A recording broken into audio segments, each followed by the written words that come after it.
Okay, I'm sharing my screens. I'm assuming everyone can see my screen okay? Yeah, thumbs up if you can see my screen. You can see the slides? Yeah, cool. Okay, thank you all for joining us. Thank you for those watching the recording that are joining us. I'm so delighted to be sharing this webinar with you. This material comes from it is the wisdom and knowledge of my late great mentor, Dr. John Hinwood. And I'm going to share a little bit about the history of John Hinwood and who he is. And so the Hinwood Institute is the company for that it's named in his honor. And if you want to know a little bit more about John Hinwood, I'll tell you a bit about him in just a moment. But if you do want to know a bit more about his legacy and this story, then you can go on our website and check that out. But what we're going to be looking at is what is a miracle mindset and what was this great wisdom that John shared around the globe. So I'm just going to get to the slide that I want to show you about John's story. Bear with me. I'll show you a picture of John. There you go. That's Dr. John Hinwood, such a beautiful, warm smile, amazing man. And he was the author of his book, he had a bestseller called You Can Expect a Miracle, the book to change your life.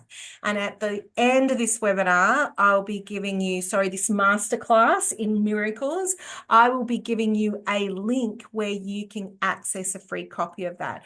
One of the things that Dr. John wanted to do was to make this knowledge and these stories available to everybody. But this is how the miracle movement started. John was known as the miracle man around the world. Together with his wife, Judy, they published 13 other titles under the Expect a Miracle series. And they did this many, many years ago. They published these books. We are going through a process of updating them and republishing them. All of the series are available on our website, but they still sell today. People still purchase them. Four of their books were on the Amazon bestseller list back in 2015. Now, this is before book selling was, you could get books everywhere. So it wasn't easy necessarily to find these books. So they did incredibly well to have bestsellers. And John and Judy are quite extraordinary people. They had a bit of an unconventional way of changing people's lives. They did some extraordinary things. And in a journey that it was over 26 years, that they handed out these small white cards. And on the cards, all it had was expect a miracle. That's it. And if you meet me in person, it's probably not uncommon for me to hand out that card to you. And it's in the same font. It looks exactly like that. And it's an unconditional gift to somebody. Doesn't have your name on it, doesn't have your mobile number, your email, or anything. It's just this little gift that you give out to people.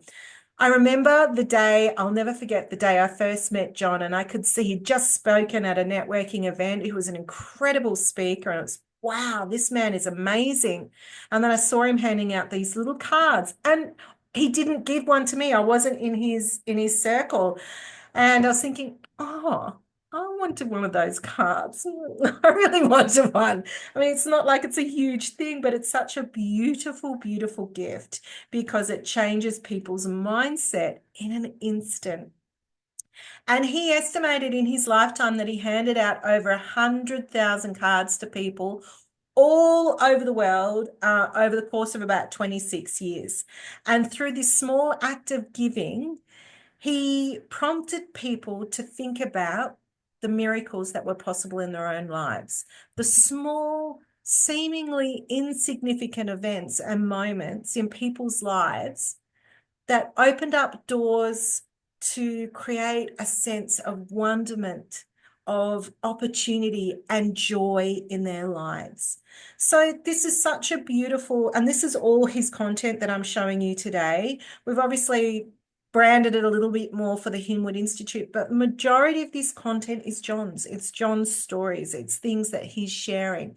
And all of his books that you read are about, a lot of them are stories that people have shared with him about little miracles in their lives and the impact those little miracles had to make a big impact, and how you can embrace that in your own life to make things happen and to have more joy in your life.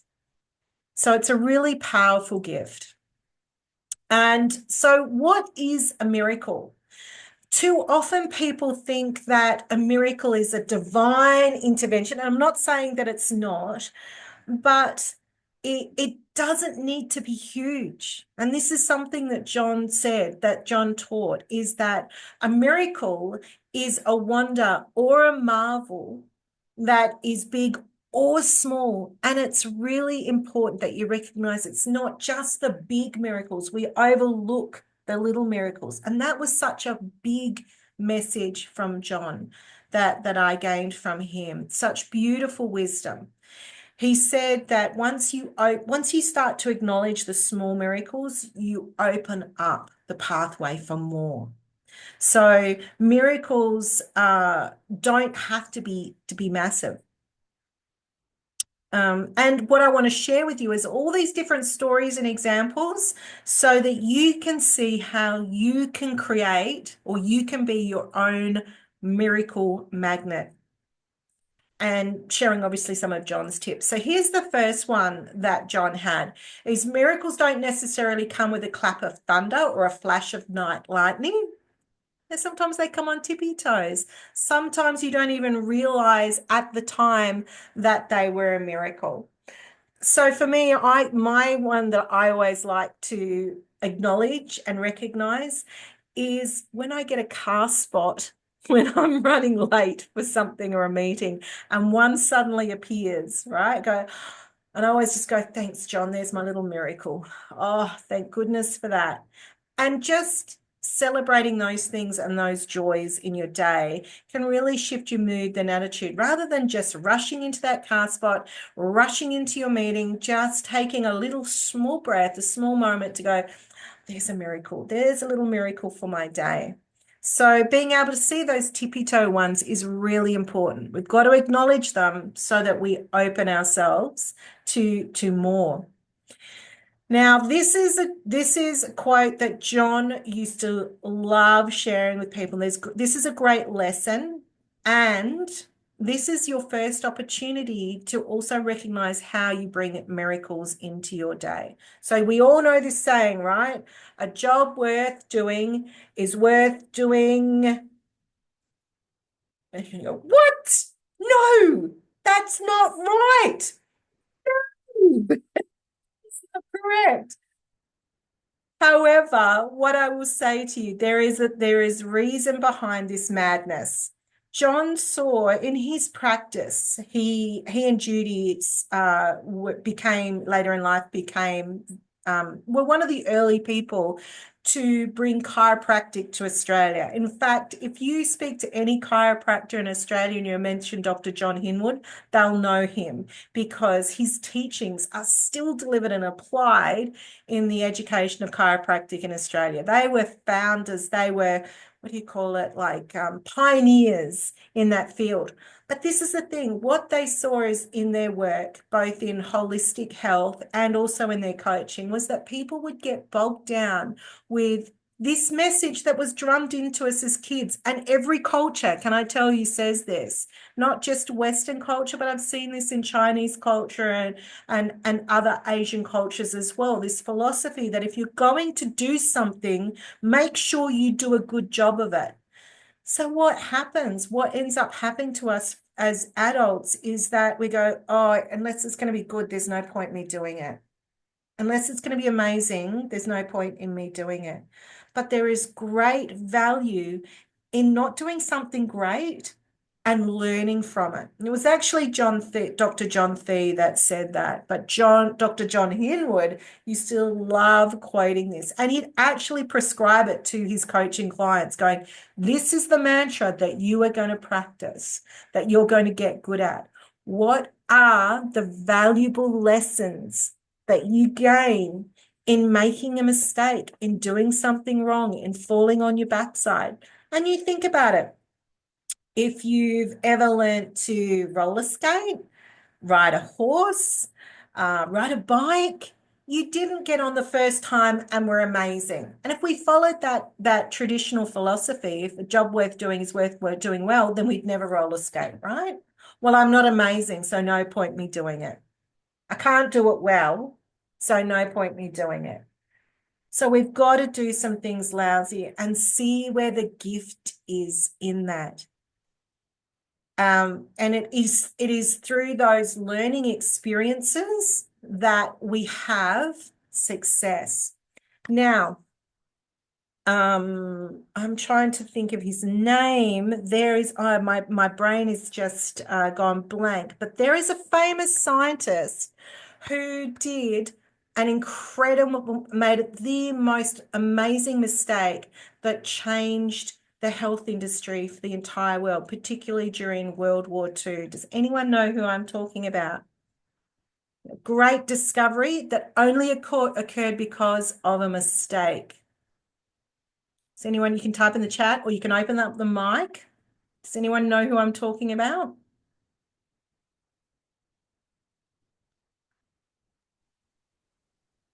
Matt, you got your mic open? No? I cannot. You're going to remember his name. It's a scientist that discovered penicillin. What's his name in the chat? I can't remember his name. My mind's gone blank. But he was, I don't know that it was Louis Pasteur. No, it was somebody, it could, Fleming. I don't know who it is that calls that's on online. Um, Hello, Kate. Kate, well done. Kate got it. Alexander Fleming or is it Victor Fleming? Anyway, it was Fleming. I'm pretty sure it was Fleming. And so the story goes, he was in World War One. When you actually look it up on Wikipedia, it's a really interesting story. During World War One, he served in the war and he was just devastated by seeing so many people dying from bacterial infection from their wounds. And so it became his life's mission to study bacteria and researching bacteria. Now, he had this bacteria in petri dishes and was studying them. He put them away for the weekend. And when he came back after the weekend, he discovered that he had contaminated his petri dishes and he was going to throw them out. But then he noticed that where the mold was, that apparently the bacteria wasn't growing. And so he said, well, that's really interesting. And so he looked at what was in the mold to discover penicillin. And through the introduction of penicillin had the numbers and the data, the impact that the introduction penicillin had in World War II and the recovery of those soldiers was huge, a significant impact. Now, if Fleming had said, oh, I stuffed up, I'll just throw out these petri dishes, we would not have penicillin. We would not have that discovery. And what's really interesting is so many discoveries and innovations occur through mishap and mistakes and problems and annoying things. The discovery of Velcro, the guy that invented Velcro was because he was really annoyed by these burrs that were sticking to his socks. And he put them under a microscope and invented Velcro. Now, here's a tip. I think there's something in dog hair. Whenever dog hair gets into my car, doesn't matter how powerful the vacuum cleaner is that I use, I can't eradicate it in my car. So hot tip to you all, if you want to go and discover dog hair and what the miracle is behind that not being able to be sucked up into a vacuum cleaner, I reckon you're on a winner. It's terrible stuff. Can't get it out of my car.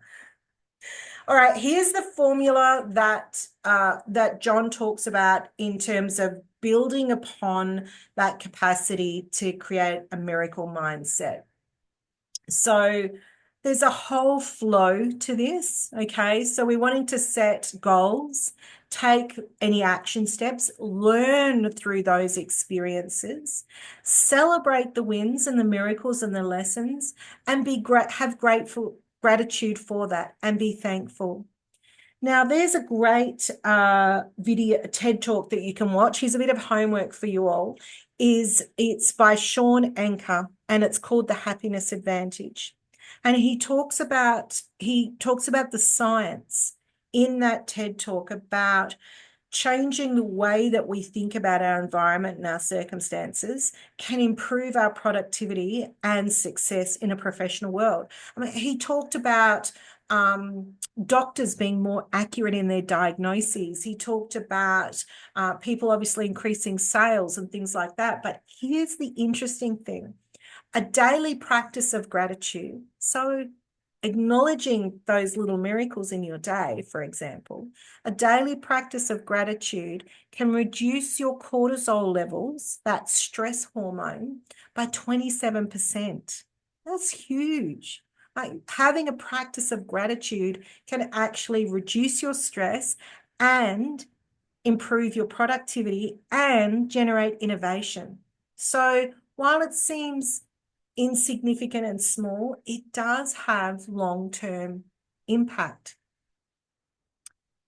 Now, I'm not sure if you've heard of this man, that John and Judy were very intrigued by the philosophies of Rupert Sheldrake. Is anyone in the chat, if you want to type in yes or no? Cecilia, I'm not surprised if you've heard of Rupert Sheldrake. You can type in the chat yes or no if you've heard of Rupert Sheldrake. He's quite out there. Morphic resonance is a term that he coined, and it describes the idea that there is a kind of memory or influence in nature that allows things to learn and adapt. Sally, I reckon you'd probably find this guy interesting, actually, in terms of the work that you do. Sheldrake proposes that this memory is not stored in the brain or the DNA of an organism, but it is a non-physical field that exists in the universe and is shared amongst all living things. A bit out there, isn't it? Right? He called it the morphic field, and it's thought to be responsible for the inherent habits, behaviors, and characteristics of living things. Now, according to Sheldrake, morphic resonance allows living things to learn and adapt over time. And it's the process that is responsible for the evolution of species. Wow, that's really out there, right? So it's picking up on the vibe of things and adapting to your environment. Morphic resonance is a controversial idea that has not been widely accepted by the scientific community. But we've all seen those videos and those stories, right, where people talk about how tree roots and create a system where trees are able to speak to each other, and how animals and plants adapt to each other in different environmental situations. So there is things that are demonstrative of this in our environment. It's just not scientifically proven in all areas yet. So I just put my phone, notice my phone wasn't on silent. I just put it on silent. I'm going to share with you now a little video that helps demonstrate this philosophy as well. So I'm just going to stop sharing so that I can maximize for video.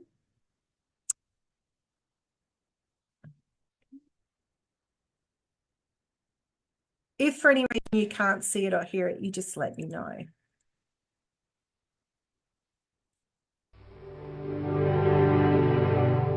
Here's to the crazy ones, the misfits, the rebels, the troublemakers, the round pegs in the square holes, the ones who see things differently.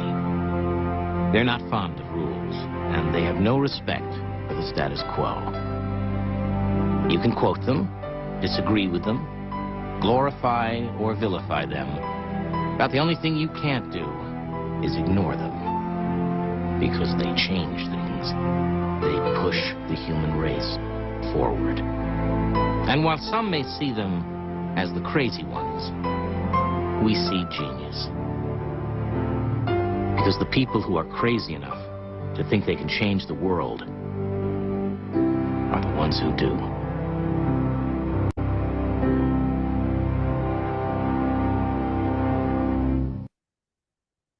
Love that. It's so powerful.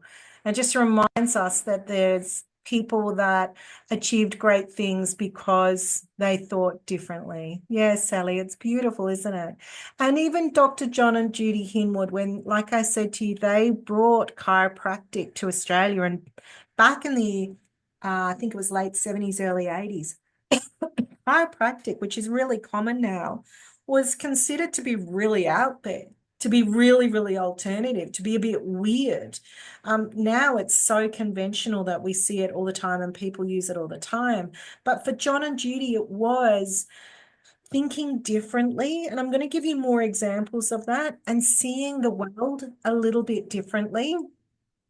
So yeah, there's opportunity in that for us if we choose to see the world differently. Okay. So another little wisdom from John is to go with the flow, which is not easy sometimes. At sometimes first sight, the miracles we get don't appear to be the ones we want. So sometimes there is great lessons to be learnt, and it's not what we wanted or asked for at the time, but there can be great wisdom and learning from that. And what does those experiences teach us? So if I think about me breaking my wrist 12 months ago, the impact that that had on my world and my work, when I was speaking on a cruise ship with my mum and our luggage got lost. We only had the clothes we had on us for a week on a cruise ship. We managed to scramble and get some clothes and toiletries, but gosh, that was stressful. But great lessons that we learned about travel, resilience, adversity, and great stories to tell. John and Judy, oh gosh, they traveled the world in a time when travel was not easy. There was not the great technology. We had to stay connected and stay safe. But my goodness, they traveled to places that a lot of people didn't go and set up many amazing businesses. And Judy spoke about, she said there came a time in her life when she just knew. She just knew that there were children waiting for them somewhere. John and Judy had not been able to have kids. And John also came to the same truth. And suddenly they were energized to go and find these little ones. They decided they wanted to have two kids, a boy and a girl. And Judy said in her head, 5 and 3. That's what she thought in her head. But at 39, they were both 39, they were told they were too old to adopt in Australia. Now, friends were adopting a baby from Chile, and John and Judy loved Chile, and it just felt right. And so they expected a miracle. They were just kept persisting, and they found a loophole in the law. There was a loophole, and they found it. 3 months later, they had completed the paperwork needed by the Queensland government. And this all then had to be translated into Spanish and notarized. And off they went with the paperwork to an adoption lawyer in Chile. And they started having phone calls to this lawyer in Chile, 2 a.m. and 3 a.m. phone calls. Remember, email was not as prevalent as it is now, probably fax machines, maybe. At one point, they were offered 6-month-old twin girls, and Judy was like, no, I couldn't possibly. Finally, a 5 and a 3-year-old were there, and they'd been located and thought that they were a good match for John and Judy. And so next day they were off. And Judy talks about the anticipated energy in her body, and it was just continuous, and she was often just shaking with the anticipation of this miracle. And so they went to Santiago, and the lawyer in Santiago knew less about foreign adoptions than they did. So they only had about 50 words of Spanish. They were traveling south. And they found a judge at a children's court and waited uneasily in the outer chambers for ages, waiting for this judge in Chile. And then they were shown into her room. And in front of them, while they were waiting, there was a really large and joyful picture of two little children with no clothes on, playing in a field of daisies. And John and Judy really enjoyed that scene. They talked about it, they chatted, they laughed, and they really enjoyed that scene that was in the picture in the waiting room. Immediately, the judge came into the room and she had very little English. They had virtually no Spanish. And the picture in her waiting room was actually a preliminary test. If John and Judy had responded positively, then she knew that they would love the children. So there's their first little miracle, right? Phew, got through that test. And apparently, a lot of foreign people had been given a very short shift out of her office when they haven't loved that picture. So that had been, a good thing for them to experience. But they discovered that the father of these two children had withdrawn their permission for John and Judy to adopt these children that they had found. So they traveled all this way and now it was blocked. But John and Judy had always relied heavily on their intuition, the belief in a miracle. And if these weren't their children, then they needed to just go and find the right ones, the lessons that abound for them. And the children that they do find, they go to an orphanage to visit all of these children. And these little boys here, I'll tell you the story in a minute. These boys here were the ones that they eventually adopted. But this was the first day that they were meeting them at the orphanage. And they got to his duty spending the day with these little boys. The judge actually gave them a list of orphanages, and there was 600,000 children in Chile in 1985 in orphanages. And quite often they weren't orphans, but children of poor families or families in chaos. And there was a lot of children whose parents had simply disappeared in the Pinochet political era of the time. So it was just a difficult environment for these kids. They found the first orphanage after a whole heap of bus rides, and they even thought they'd made a mistake when they rocked up. There was high concrete barbed wire walls, and they thought it was a prison, not an orphanage. And there were 400 boys from 5 to 14 years old of age living in there. And John and Judy used to talk about it a lot. There was no toys, no real schooling, nothing for them to play with. And it was just dirty and dusty outside and empty dormitories. And they just had to find ways to entertain themselves with very little resource.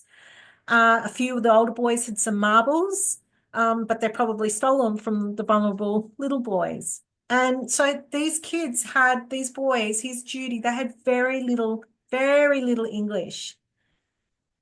And they explained to the orphanage that they were looking for a boy 5 who would have a sister 3. And they said, well, look, that's initially what they said. They wanted a boy and the girl, but the nun actually said, can you please have a look at these little boys, 7 and 9? So once again, Judy had in her mind boy and girl, 7 and 3 or whatever it was, but these were 7 and 9. These boys were 7 and 9.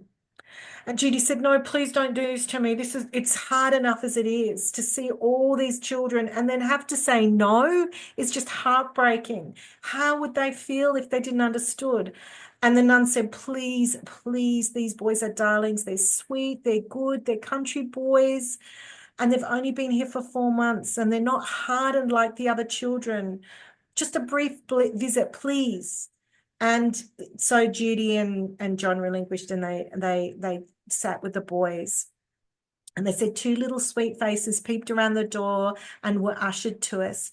2 dear little dark heads whose hair had been hurriedly watered into place, whose skin was so darkened by dirt that the skin folds and tiny creases were white. Look how young John and Judy are. Rodrigo came to Judy's knee. Ignacio went to John. When Judy looked into those brown eyes, she was just overwhelmed with love and warmth, and it completely overwhelmed her. Tumultuous, encompassing love, she said, but beautiful and peaceful. and she felt that she and the child were one. And she just said, this child is mine, irrevocably, absolutely. And she looked at John and they didn't say anything, but they were both teary, and the same had happened to him. They swapped children with wobbly arms, and the same thing happened again. And she was just in completely love with the other little boy. Everyone was overjoyed and teary, these two little boys. And, everyone was amazed at seeing these two gringos become puddles, they said. After 6 weeks, they were back at the orphanage and walked out with the two little boys with only the clothes on their back. And John and Judy were like, how are we going to do this? But they were complete. The two kids that they wanted were there. They had these two little boys. Look at darling little face. But guess what? They found out, no one had told them, that the boys had a sister. But she was 10 and a half years old, much older. So they found the sister and she joined them.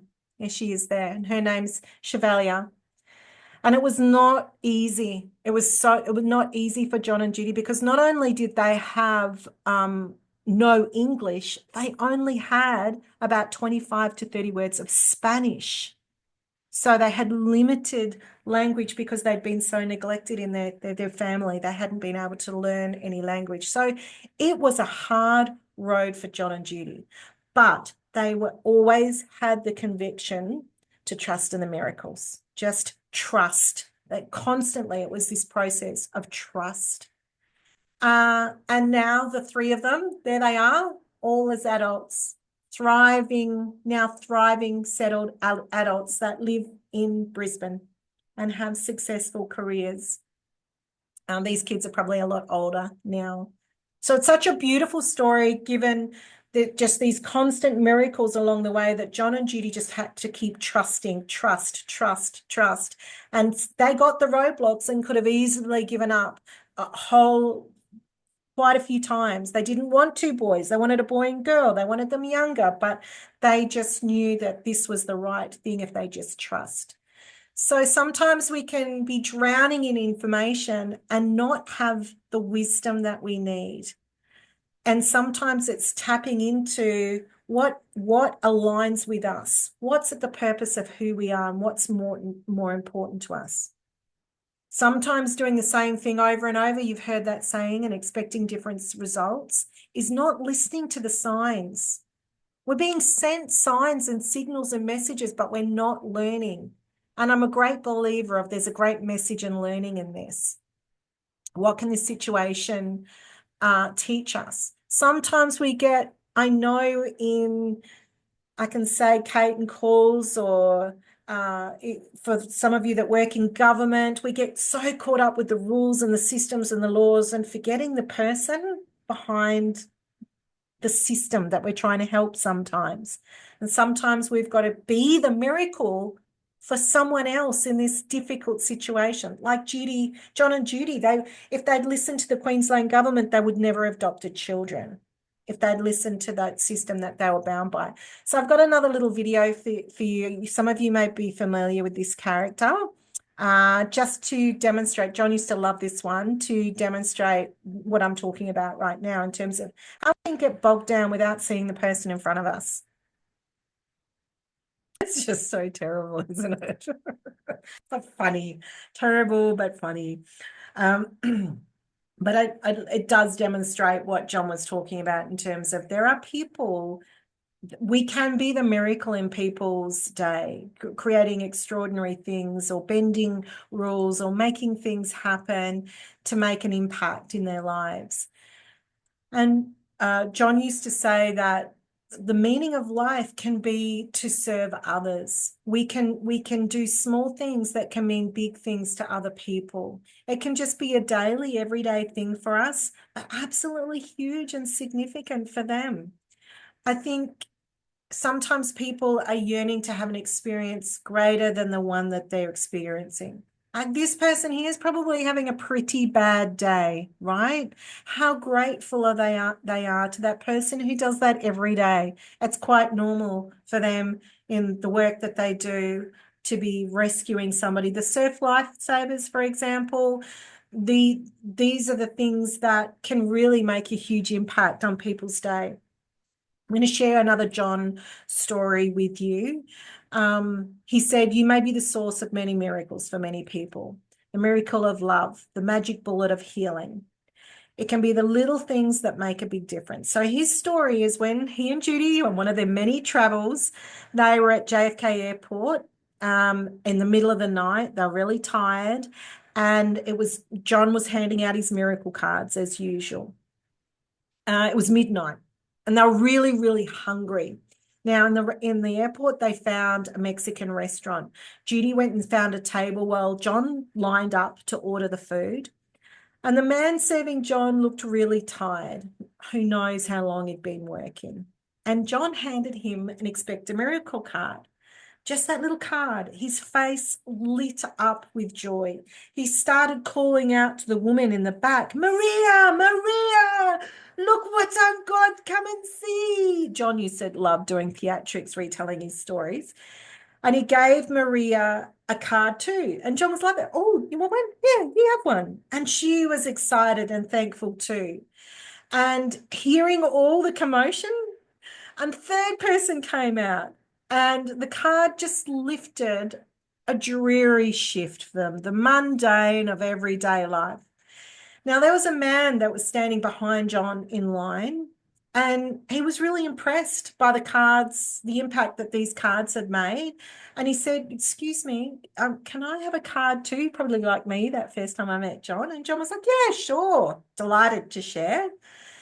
And they started chatting for a little bit.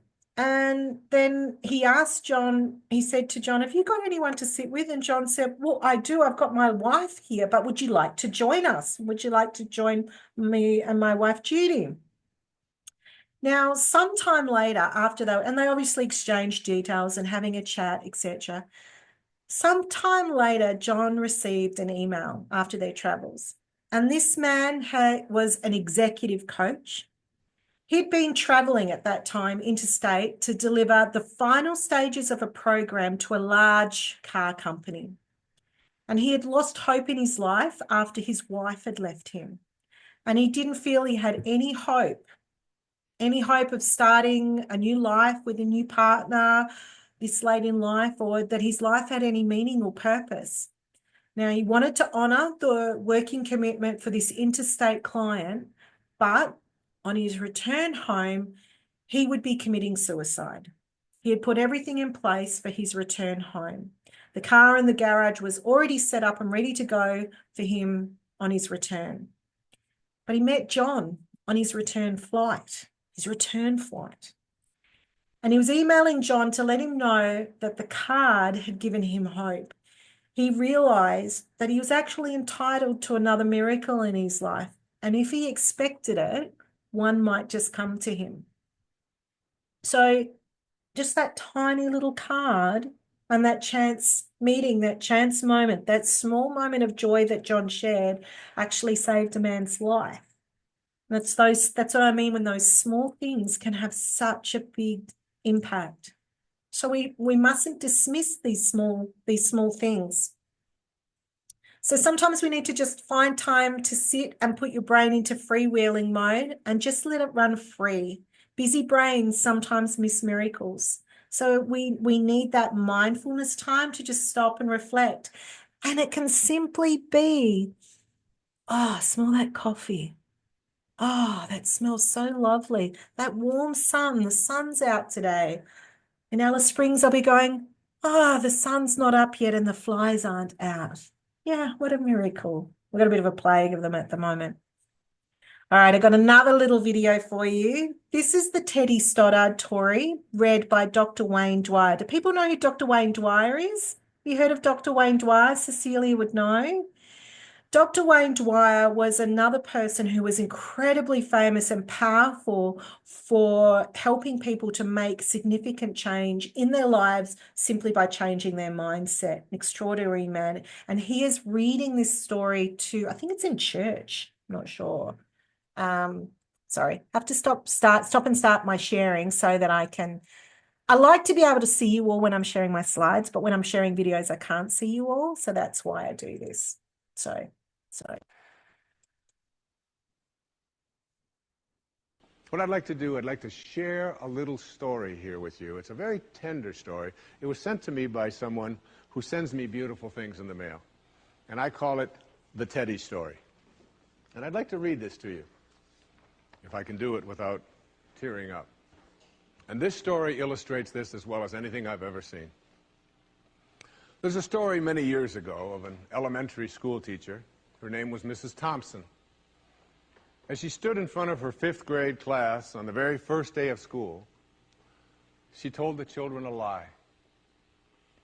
Like most teachers, she looked at her students and said that she loved them all the same. But that was impossible because there in the front row, slumped in his seat, was a little boy named Teddy Stoddard. Mrs. Thompson had watched Teddy the year before and noticed that he didn't play well with the other children, that his clothes were messy and that he constantly needed a bath. Teddy could be unpleasant. It got to the point where Mrs. Thompson would actually take delight in marking his papers with a broad red pen and making bold X's and then putting a big F at the top of his papers. At the school where Mrs. Thompson taught, she was required to review each child's past records, and she put Teddy's off until last. However, when she reviewed his file, she was in for a surprise. Teddy's 1st grade teacher wrote, "Teddy is a bright child with a ready laugh. He does his work neatly and he has good manners. He's a joy to be around." His 2nd grade teacher wrote, "Teddy's an excellent student, well liked by his classmates, but he's troubled because his mother has a terminal illness and life at home must be a struggle." His 3rd grade teacher wrote, "His mother's death has been hard on him. He tries to do his best, but his father doesn't show much interest, and his home life will soon affect him if steps aren't taken." Teddy's 4th grade teacher wrote, "Teddy's withdrawn and doesn't show up much interest in school. He doesn't have many friends, and sometimes he even sleeps in class." By now, Mrs. Thompson realized the problem, and she was ashamed of herself. She felt even worse when her students brought her Christmas presents wrapped in beautiful ribbons and bright paper, except for Teddy's. His present was clumsily wrapped in heavy brown paper that he got from the grocery bag. Mrs. Thompson took pains to open it in the middle of the other presents. Some of the children started to laugh when she found a rhinestone bracelet with some of the stones missing and a bottle that was 1/4 full of perfume. But she stifled her children's laughter when she exclaimed how pretty the bracelet was, putting it on and dabbing some of the perfume on her wrist. Teddy Stoddard stayed after school that day just long enough to say, "Mrs. Thompson, today you smell just like my mom used to." After the children left, she cried for at least an hour. On the very day, she quit teaching reading, writing, and arithmetic, and instead, she began to teach children. Mrs. Thompson paid particular attention to Teddy. As she worked with him and his mind seemed to come alive, the more she encouraged him, the faster he responded.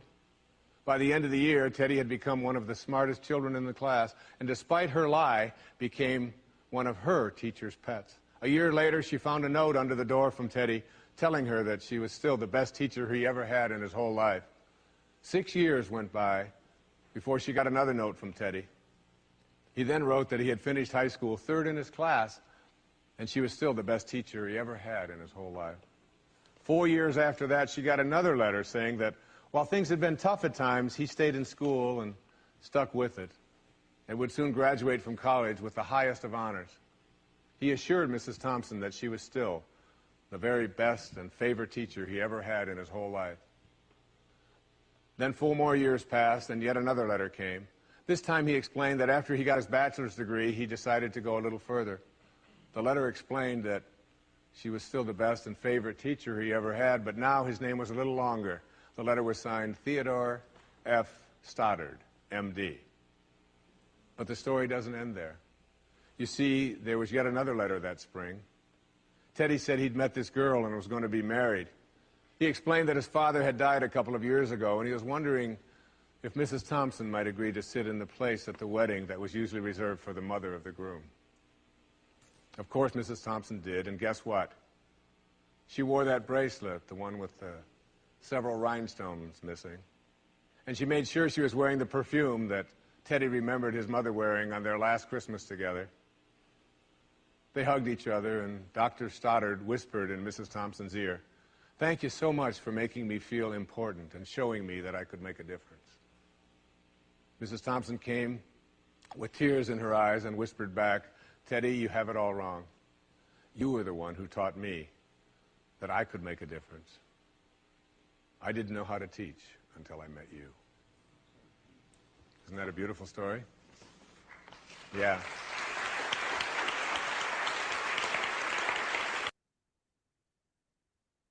Oh, does that make you teary? Makes me teary. It's hard. And you know what? It's even though it's a story, it's the way the beautiful passion in and the empathy in the room of that story.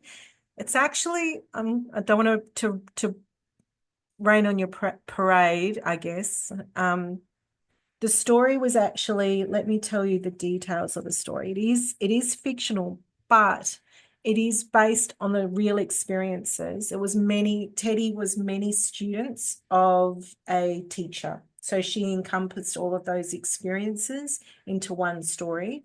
And it was written by Elizabeth Silence Ballard in 1974 for Home Life magazine.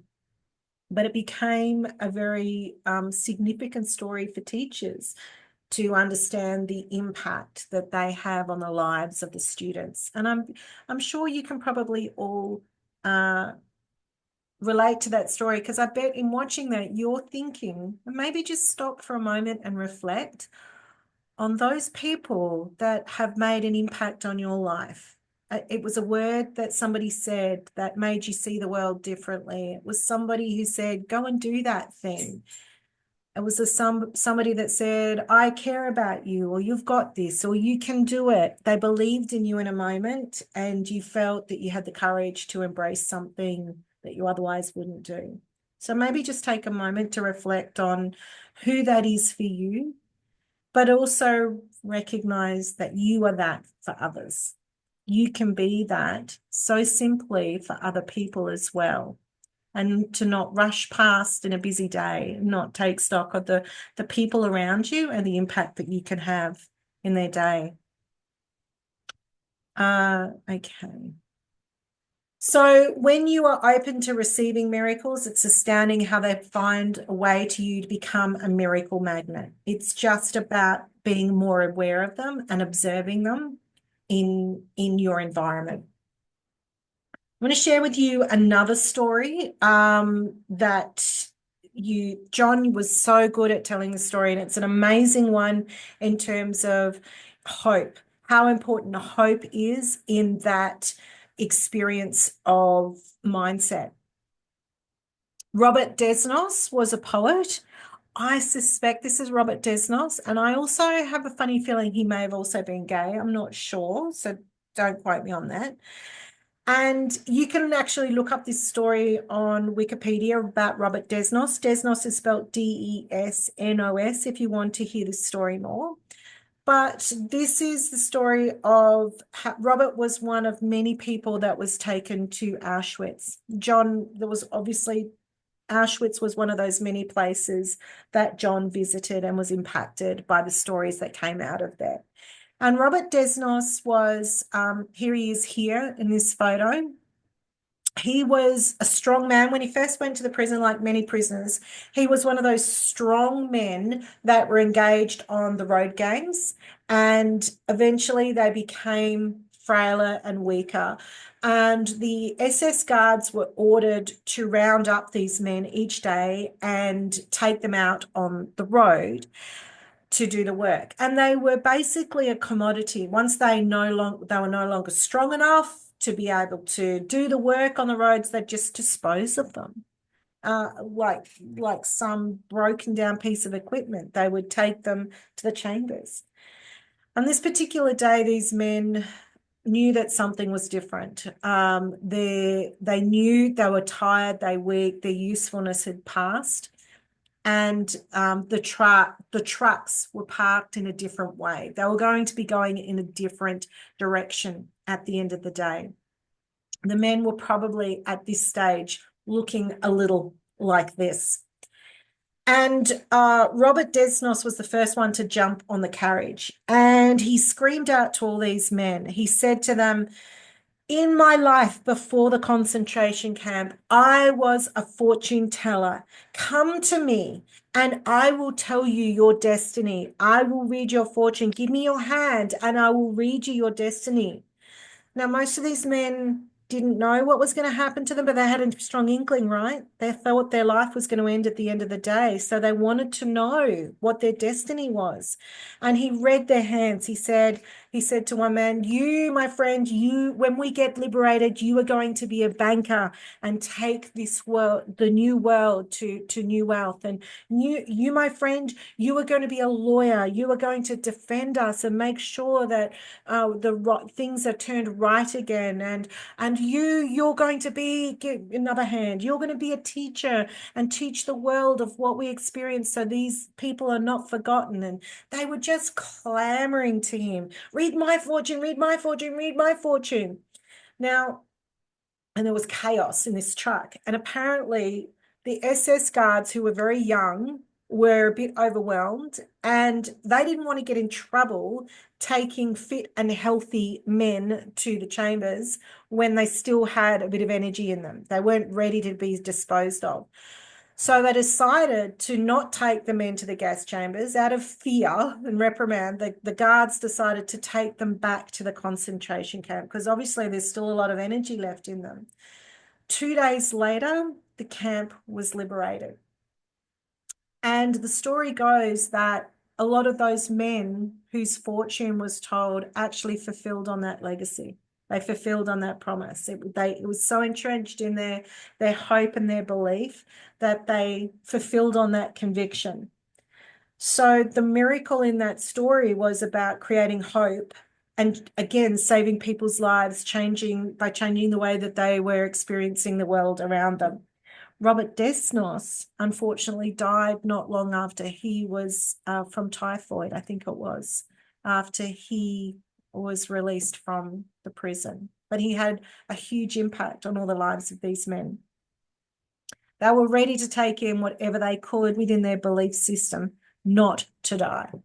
And so it shows the power of positive thought. So yeah, you can go and look up that story. You'll find that same story on Wikipedia about Robert Desnos, the poet. It just shows you, though, that if we look at things differently, we can change the reality of what's happening in our world.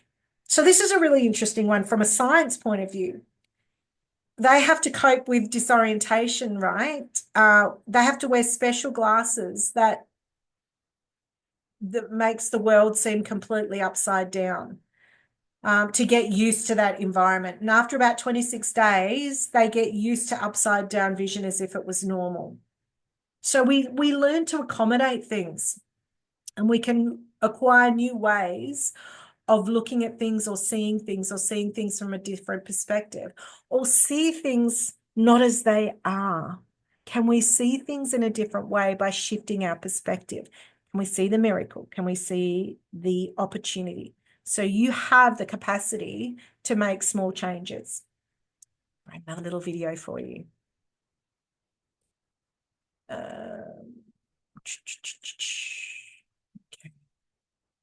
Some of you might have seen this one. It was quite viral.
do. Like little things can just bring joy in people's lives. So I'm just having a little look at a message. Okay. Someone had to leave and they're just sending me a message. So simple, right? Just to change something so mundane to bring joy in people's lives and bring health into their life as well. So I want you to think about what small shifts can you do to make a huge impact. I'll give you another example. Locally, I was a volunteer coordinator for a festival. One of the things that I did for the volunteers was create little survival packs for them. So when they would rock up for their shift, they had a little bottle of water, a couple of jelly snakes, a chocolate frog, and a packet of popcorn. Didn't cost that much money at all, but I just made up these little survival packs, and all of us wrote a message on it, something like on the plastic bag, something like, "We love you, thank you so much for volunteering." And honestly, a lot of them didn't even eat the stuff, but they were so joyed and felt so special just to have that small little token of appreciation. So what can you do? A small shift, just a small shift that can it doesn't have to be Robert Desnos groundbreaking. It can just be little things that you do. Okay, so we want to try and put together the options and the possibilities. We don't want to limit our beliefs. We don't want to be trapped by our environment. We want to put together a toolbox of things that we can do. And if you limit your vision of what is possible, you're going to close yourself off. If you go, well, that's not possible. John and Judy, oh, well, we can't adopt kids in Queensland. Let's stop. You just have the hope without the evidence that things can change. Sorry, I didn't realize there was another video. Should have just left it as it was. But this one's really funny. You're gonna get trauma from me.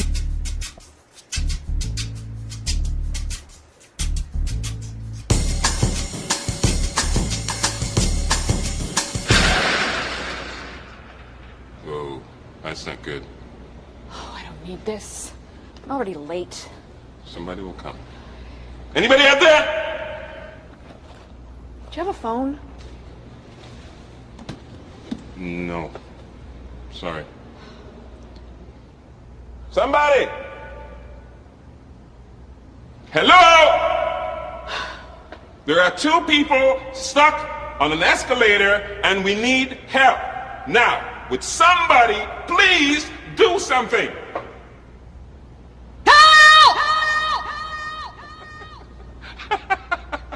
I don't believe this. You gotta be kidding me. I'm gonna cry. Well, there's not enough left to do, is there?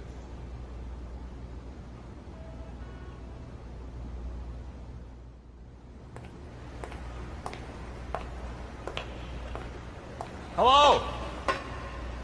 Hey, don't worry about it. I'll fix it in a second. He said he can fix it. All right. All right. That's more like it. He says he can fix it.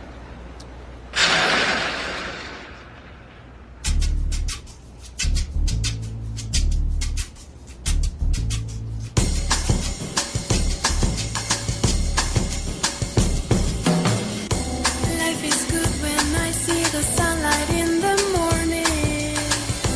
Lying in my bed, it's Monday 10 a.m. Walk across. All right, I think you get the idea, right? The point of that video is a fun way to demonstrate that to not be impacted, to not limit your vision because of the limited vision of those around you. We have the opportunity to think differently and see the opportunity despite what others tell us. And I can say, living in Alice Springs, that we've had a lot of we've been the center of media exposure around negativity around a lot of things, and it's easy to get caught up in that rather than focusing on the things you can do, the opportunities, the beautiful things that we can celebrate. This card is such a talisman for people. Like, I'm just sharing you one story. In John's books, he shares so many, but even from my own experiences handing out this card, people have come back to me and said, I've still got the card you gave me 10 years ago. It means so much to me and it's in my wallet. Just a little card to change people's, you have the opportunity and the gift with one of these cards if you want to get some, and there's no charge. I'll give you a card to go and order them yourselves at a printer. You have the opportunity to make a huge difference in people's lives. Huge. When I do this presentation on cruise ships, the amount of people that come up to me afterwards and say, I got my miracle. I actually had one man, I'm not saying this is going to happen for everyone. I had one man run up, give me a kiss and scream with absolute delight and said, oh my God, Barbara, I got my miracle. And I said, oh, well, that's great. I'm really happy for you. He goes, I was thinking of you and I won $10,000 on the roulette table. I was like, okay, that's great. That's not the kind of miracles necessarily. I mean, good for him, but it can be the smallest little things that make a huge difference. I'm going to share this story with you. I'm not sure of this man's name, but this is another one of John's stories. This was a minister of the Salvation Army. John used to go to the printers and get his cards, get those little cards printed off, get a whole stack of them. And he went to see this lady in a printing shop, and she was really a bit cranky. And he told her specifically that he wanted the cards to be good quality, a certain grade, nice thickness. He wanted them to feel nice in people's hands, like a real gift when he got them, when he handed them out. But when he went to pick up the cards, they were flimsy. They were thin and horrible. They weren't what he had asked for. And he said to the woman, I can't use these cards. And she goes, well, what do you want me to do about it? And he's like, oh, okay, I'll take them. But he couldn't use them. They weren't what he wanted to give people. And he crossed the road and there was a Salvation Army, and he said to the Salvation Army, can you do a favor for me?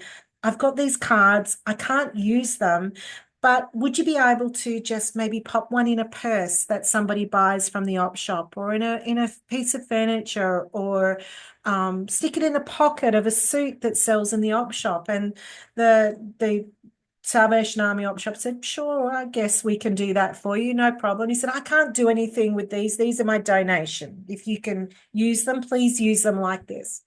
This man, who was the head of the Salvation Army in that region, rang John and he said, and John answered the phone and he said, are you that miracle man? And John said, yes, I believe that's me. And he goes, oh, thank God I found you. I've been looking for you. He said, I just want to thank you.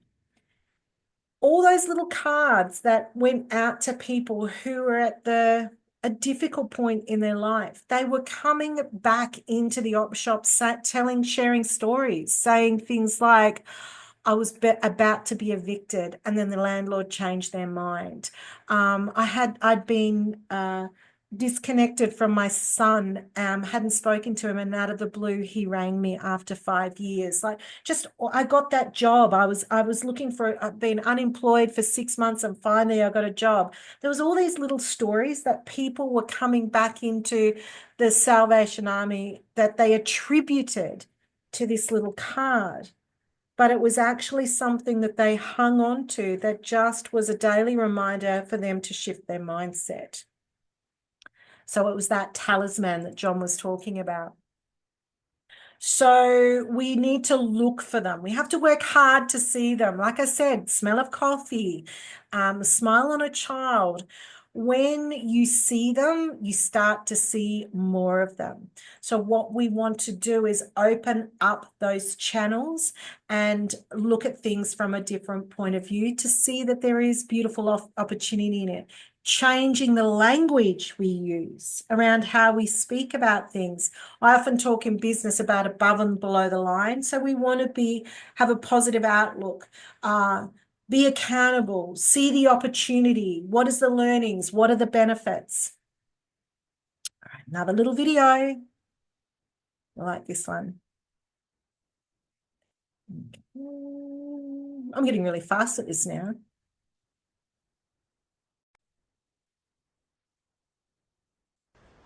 Judy used to talk about changing the language to change the outcomes, changing the words that we have in our mind to see where the opportunities can exist for us simply by changing the way we think.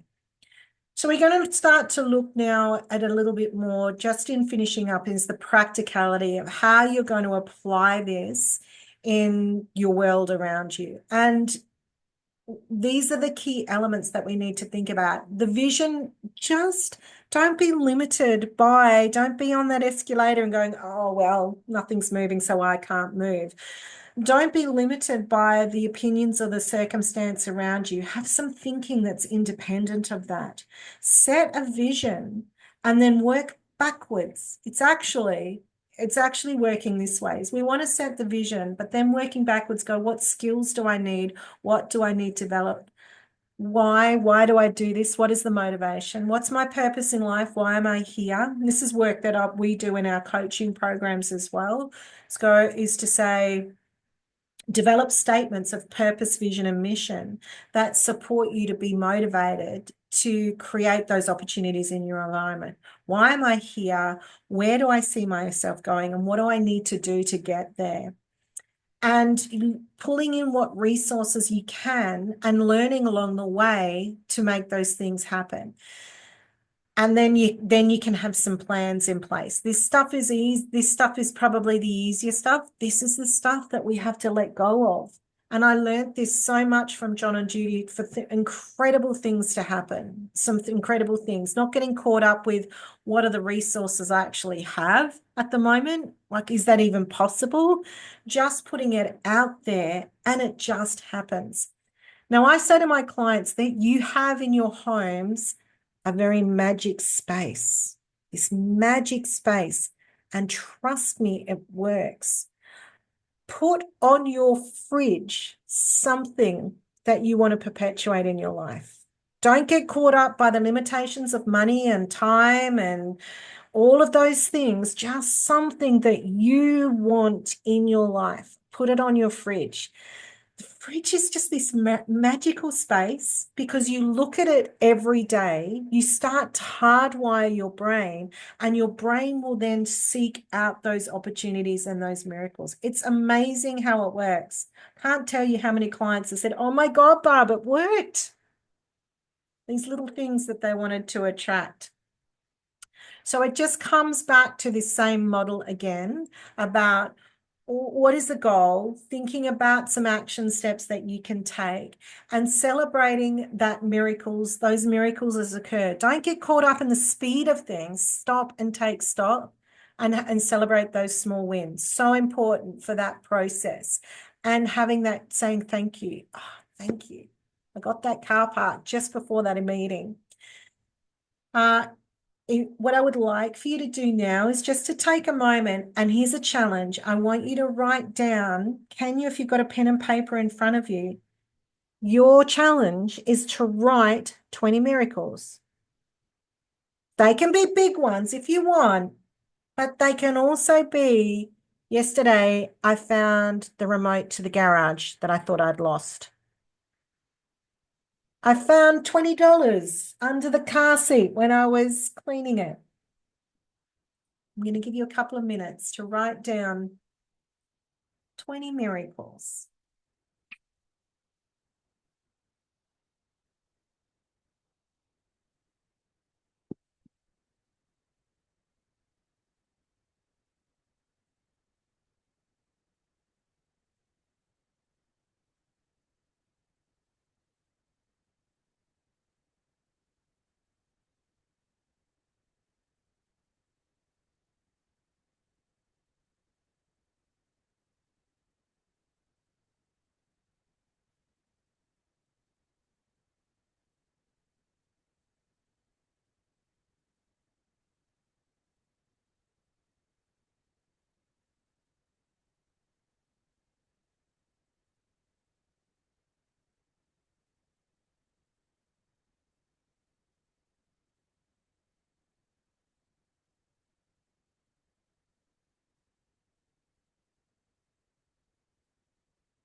Quite interesting, isn't it? When you start writing them down, when you realize how many that you have. Now, Dr. Wayne Dwyer and Sean Anker both recommend a gratitude journal, writing down at least 3 things each day that you're grateful for, which is what John talked about as well. And the research shows that it will reduce your stress hormones, but also help you overcome adversity. There's an Australian guy that helps homeless guys on the street and guys that are battling drug addiction. And he actually, I can't remember the name of the book, but he has a book that does a very similar thing that just allows it gets people, these men, to just write one small thing that has been a success for the day, one positive thing that's occurred. And all of his participants in his programs talk about how impactful that is to help them battle addiction and to change their thinking around that as well. Sally, I'll see if I know you're probably interested in that. I'll see if I can find it for you. I'm going to just pop in the chat, and Dame, my assistant, who's also, she hasn't got a camera on, but she's there. She will also be sending out an email afterwards with the recording, a link if you want to book in a time to talk through with me any strategies around how to put some of this into practice. But there's a link in there where you can get John's free ebook that he wanted to gift to everybody. On the website, if you're interested, I'll just show you as well. On our website, we have a shop page as well where there's all of John's books. So we haven't upgraded. Oh, for some reason, it's not showing the pictures. Dame, I'll have to get you to fix that. It's not actually showing you the pictures of the books here. Oh, it might still be loading. There you go. It's thinking the picture. And because I'm on Zoom, Dame, it's okay. There we go. It was just my I'm getting new RAM on my computer. It was a bit slow because I'm on Zoom. These are all John's books. They're a little bit old now, but the stories are still beautiful and still relevant. Many, many books that you can purchase. So this is the one that you get for free. You don't have to purchase that one. Or look, even the ebooks, all of them are 99 cents on if you want to get them online. Some of them are in hard copy, but these are all the books that they published that you can still have access to, with stories, miracle stories that John and Judy collated over the years. And people started to share their miracle stories. There is also a Facebook page for Expect a Miracle. It's a little bit quiet these days, but there's a page where people can go and share their stories. You can contribute any stories that as well, that's starting to attract that miracle mindset. But I'm going to stop sharing the screen now. Does anyone have any of their own miracle stories that they would like to share? Oh, Cecilia's here's a free app that keeps a log of your gratitude each day with inspirational quotes. Oh, that sounds awesome. Thank you, Cecilia, for sharing that. That's really cool. I love that. Anyone want to share a miracle story or something they've stuck on their fridge? Sure, look, I can, Barbara. Thank you, Sally. You thought you probably knew I would say something. Yeah, good on you. Yeah, so there's a national changemaker gathering in Cairns in June, which is all expenses paid in Cairns for 5 days.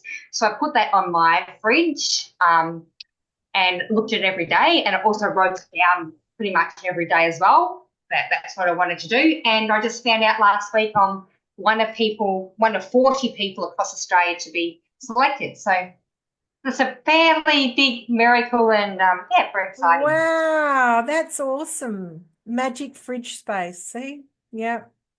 I love it. What an awesome story, Sally. Thank you for sharing. Anyone else got one that they want to share? They feel comfortable to share? Doesn't have to be grand. It can be small too. No? That's okay too. You can share those. You can, if you want to journal them, or if you want to share them on the website later on, you can as well. So does anyone have any other questions or thoughts or things that they want to ask of me before we finish up today? I've allowed for plenty of time. We finished a little bit early. I like to allow that plenty of room and time for people to ask any questions. I just wanted to say thank you. And I also think it's nearly a little miracle that I'm here today because I'm actually I actually haven't had much work recently, but I've actually got work on Friday talking to Year 11 students about mindset and looking at positives and things like that. So, and also Sean Anchor has come, like that name has come up to me in the last couple of days as well. So it's just like these little bits coming. So I went, oh my goodness, I feel like it's a little miracle here because I can feed some of what I've learned today into the Year 11 students on Friday. So thanks, Barbara. My pleasure, Sally. Well, thanks, John, as well, for creating all of this amazing content. What the other thing that I will do as well, I'm not sure, it may be on the website, but in the email that Dame will send out, we'll also send you the graphic if you want to get those cards printed yourself. So there's such a lovely thing to have in your bag or when you're traveling. And you just don't know. John even used to hand them out to people and he'd get upgraded in hotels and, have all of these things happen because he just gifted people a beautiful gift of hope and different mindset. So you can go, I just get mine printed at Vistaprint. You can just get them printed there, upload the graphic and get a whole heap printed. Yes, Sally, it's a great thing to gift your students. And honestly, because it's free and because it's just this, people feel like, oh, wow, I deserve a miracle too. I can have one. I can have that gift. It really lifts people's spirits and it doesn't cost you much at all to be able to produce one. And to hand it out. And it is such a lovely feeling when you see that. And I just love the people come back to me and go, I've still got that card you gave me 10 years ago. John used to have those stories as well. And those students, Sally, they'll take it home, they'll stick it somewhere and they'll look at it every day. It'll just shift their thinking. Yeah, and I think that would be great. I think that would be, so beneficial. Something so simple like you said, could mean a whole lot. So sounds amazing. Thank you. All right. If there are no other questions, thoughts, or comments, I'm going to leave you to your lovely day that's going to be abundant with miracles now. You're going to see them everywhere.